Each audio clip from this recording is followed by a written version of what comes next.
Herkese merhabalar. Bugün sizlere Tayincioğlu Nida Park, Ay Yıldız projesinin içerisinde bulunan bu 3+1 dubleks daireyi tanıtmaya çalışacağım. Nida Park Ay Yıldız projesi, Kağıthane Merkez metro istasyonunun hemen yanı başında yer almaktadır. Şu an dubleks dairenin ana giriş bölümünde bulunan Amerikan mutfaklı salonu incelemekteyiz.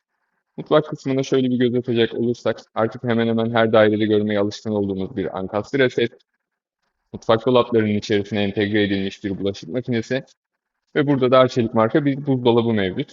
Mutfak lavabosuna gelirsek eğer, suyun akışını kontrol edebileceğimiz ve yönünü ayarlayabileceğimiz, rahatlıkla kullanabileceğimiz bir evye mevcut. Mutfak dolaplarındaki deformasyonu ve açıp kapatırkenki sesi engellemek açısından kullanılmış amortisörlü kapak sistemi de mevcut.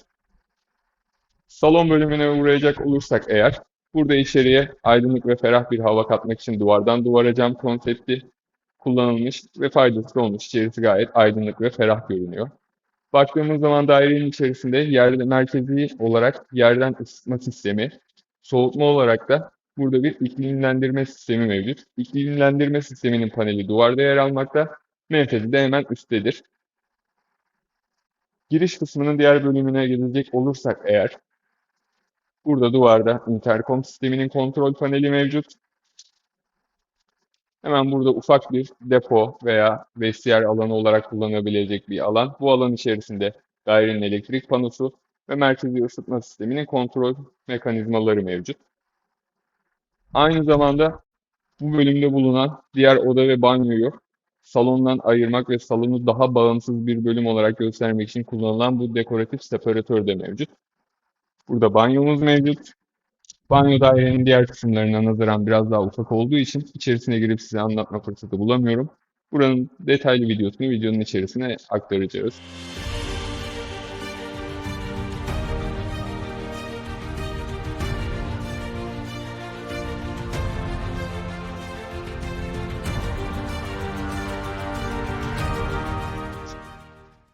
Bu bölüme geldiğimiz zaman burada da 9 metre kullanım alanı olan bir ufak oda mevcut. Burada da yine aynı şekilde boydan boya cam konsepti benimsenmiş ve bunun da bu odaya faydası olmuş. Çift kanatlı açılır bir penceremiz mevcut. Alt katta size tanıtacağım ve gezdireceğim bölümler bu kadar. Şimdi sizlerle birlikte hep birlikte üst katı gezelim.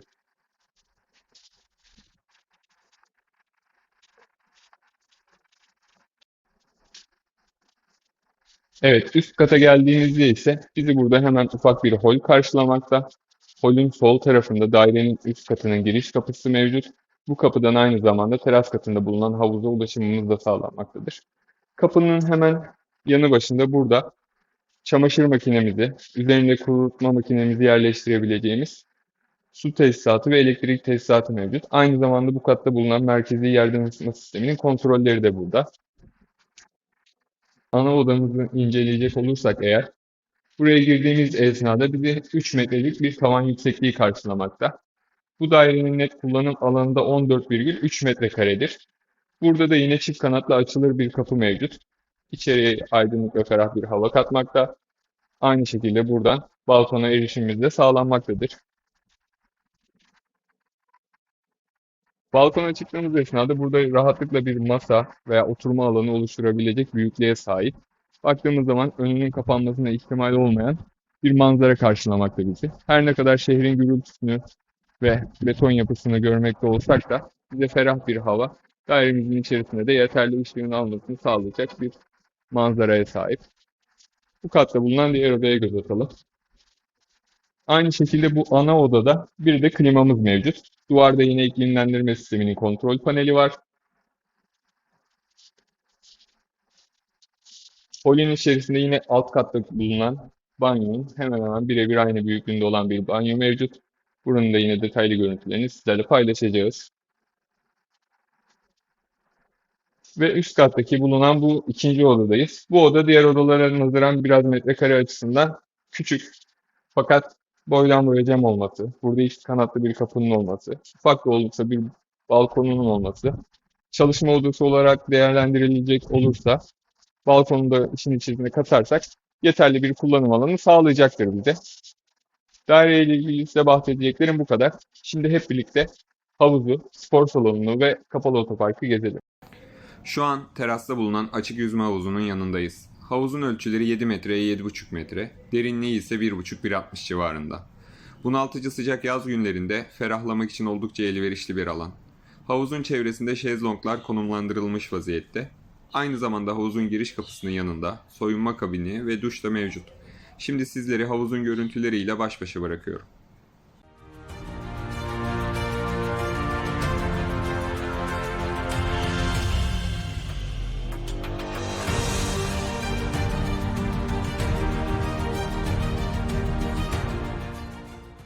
Evet, şu an eksi birinci katta bulunan kapalı spor salonunun içerisindeyiz. Normalde bu spor salonlarına site yönetimleri çok fazla önem vermezken buraya baktığımız zaman başlangıç seviyesinin de bir tık üstünde olan bir spor salonu bizi karşılıyor. Hemen hemen her kas grubunu çalıştırmaya yönelik alet burada mevcut durumda. Kardiyo egzersizleri yapabileceğimiz bisikletler ve koşu bandı, ağırlık çalışabileceğimiz dumbbell'lar, göğüs ve sırt hareketleri yapabileceğimiz makineler, yine aynı şekilde omuz kas grubunu çalıştırabileceğimiz makineler mevcut. Burada spor önem veren bir bireyin rahatlıkla bütün kas gruplarını çalıştırabileceği aletler mevcut durumda. Bir de spor salonunun içerisinde o yoğun antrenman temposunun stresini alıp biraz soluklanabilmemiz için burada böyle boş, üstü açık hava alabileceğimiz bir alan mevcut.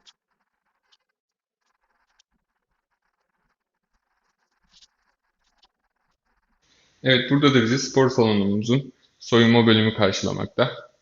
Soyunma kabinleri, burada bir duş bölümü, bir lavabo ve bu alanda da bir sauna bizi karşılamakta. Yine bayanların bölümünde de soyunma kabini, duş, lavabo ve sauna mevcut durumdadır.